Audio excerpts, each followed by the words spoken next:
Moon definition, spiritual meaning and phases. The moon has long been a powerful symbol in many cultures. Its phases are an important part of many religious celebrations and rituals, and for centuries people have used the moon to set intentions for their spiritual lives. If you're interested in learning more about the meaning of the moon, its cycles, phases, and how it can be used to enhance your spiritual practice, then this video is for you. The meaning of the moon in various cultures. In many ancient cultures, the moon is associated with the goddess and the feminine aspect of creation. This may be because of its cyclical phases, or because it appears to go through a death and rebirth cycle each month.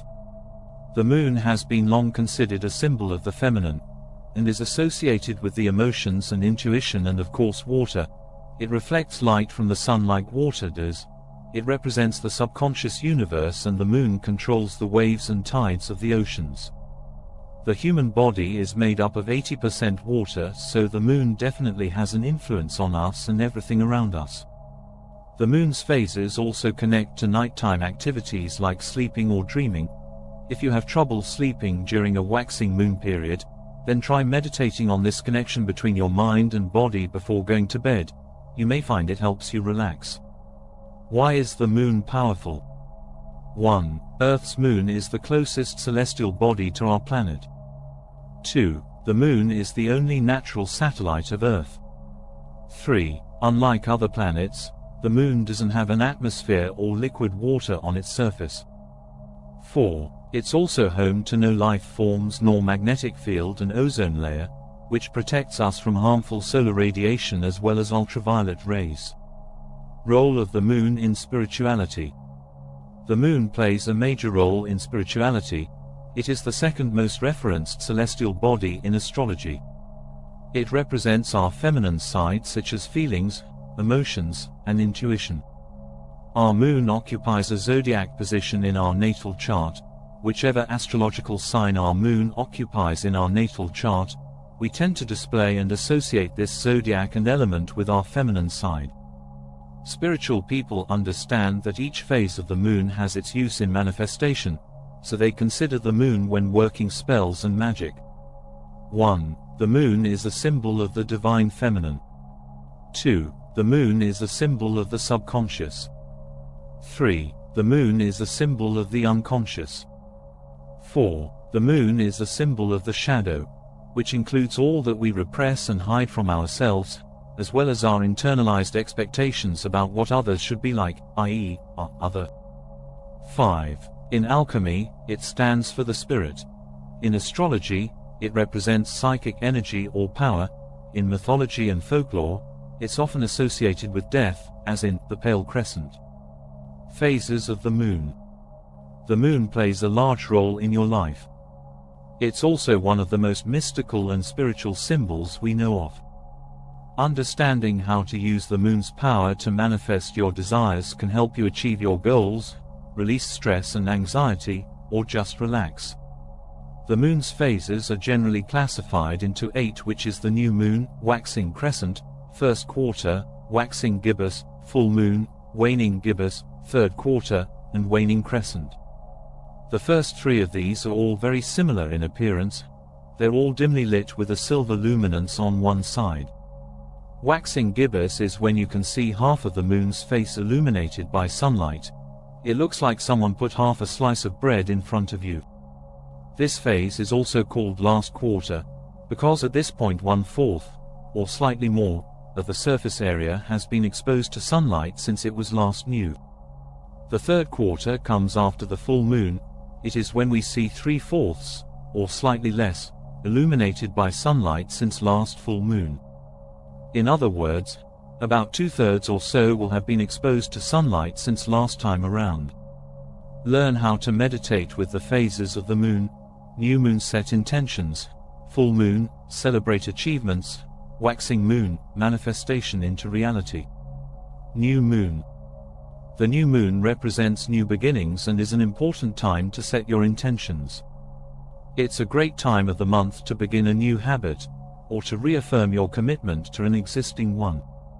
You can set these intentions by writing them down, meditating on them, or simply acknowledging them in your mind. Try doing this each morning and evening for at least 2 weeks before moving on to another phase of the lunar cycle. It's also a good time to ask for what you want in your life, so it's an ideal moment to make new beginnings, starting projects, make commitments, getting married or starting therapy, or start projects, writing a book. Full moon. The full moon is a time to reflect on what you've done, and release the things that are no longer serving you. The full moon represents our highest potential, and emotions are heightened at this point in time. During the full moon, the waves and tides of the oceans are usually increased and more powerful as a result of the moon's influence. Most spiritual people tend to tap into this energy for their manifestation. People use this phase for spiritual cleansing and blockage removal. The intention is to let go of what no longer serves you, as the moon is decreasing in light and sight. You should also charge your crystals on a full moon. How to use the moon spiritually. Here are some ways to take advantage of the moon's energy. 1. Set intentions.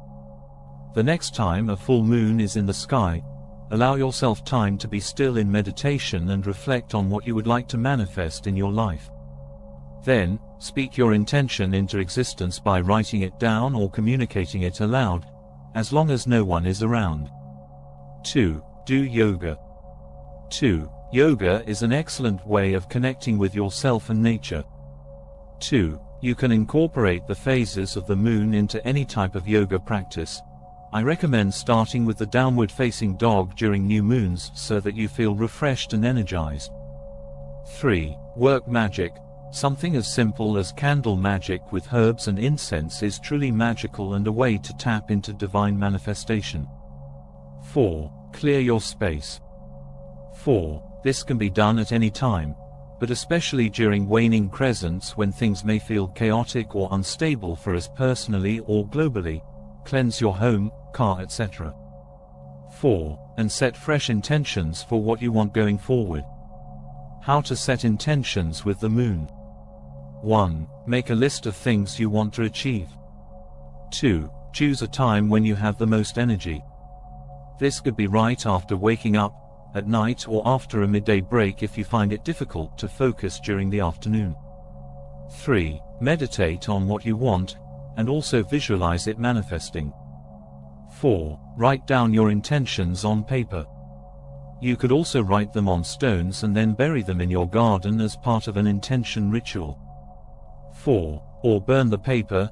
The idea is to be creative and set the right intentions. 5. Do something creative and meditative like drawing, writing poetry, painting or dancing, whatever gives you pleasure. 5. This is helpful because it will help your mind calm down so that it's ready for the next step in this process. Reading out loud what was written down earlier with intention and feeling behind those words' conclusion. The moon is a powerful celestial body, and it has been used by many cultures throughout history. While not all of these religions still exist today, the moon still holds a special place in many people's hearts. With so much symbolism attached to it, as well as its importance in astrology and medicine, particularly when treating women's health issues, we think it would be a shame if people forgot about this ancient symbol just because it doesn't fit into their worldview anymore. I hope you enjoyed watching. Kindly subscribe, click our website link in the description, and get notified whenever we release new life-changing videos. Brought to you by Conscious Identity. Stay blessed.